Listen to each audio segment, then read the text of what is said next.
We met Pastor Mulinde in Tel Aviv, where he talked about his life since the Christmas attack. He now wears a special medical mask to help prevent scarring on his face. That's because his attackers poured a bucket of acid over his head. It was terrible. I had fire from head up to the toes down, and I felt a serious pain and burn in my body. And when they finished, they shouted, "Allah Akbar." As you can see from these pictures, the acid attack ravaged his face. Mulinde didn't trust the Muslim doctors treating him, so he left Uganda. First he went to India and then Israel. Years before, Mulinde had converted from Islam to faith in Jesus Christ, which did not please my people, because in Islam, conversion is not allowed. And when you convert, you are called Murtadi. You have become a traitor of the faith. After his conversion, Mulinde started a church called Gospel Light Church International.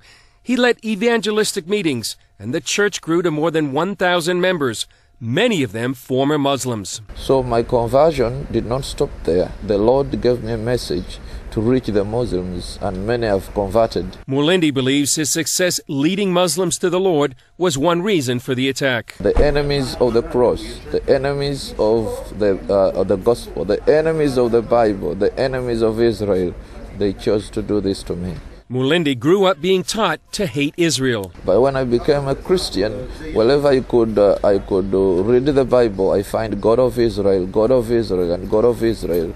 Then because of that, I loved the Jews. I began to learn more about Israel, and I began to bring trips of pastors to Israel, and we began to love Israel. After the attack, Israel provided a refuge for Pastor Mulinde and state-of-the-art medical care in one of its best hospitals.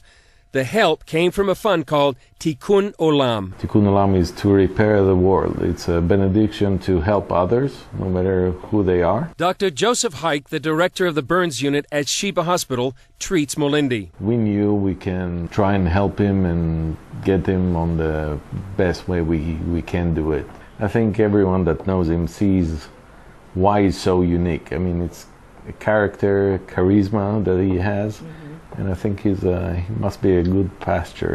Mulinde says he's forgiven his attackers and eventually plans to share the lessons he's learned with his Ugandan church and other nations. We, the believers, we must make sure we support those people who are persecuted. The world must stand strong, and Christians, and make sure they reach the Muslims with the gospel of Christ. It will bring peace to the world. It will bring liberty and salvation.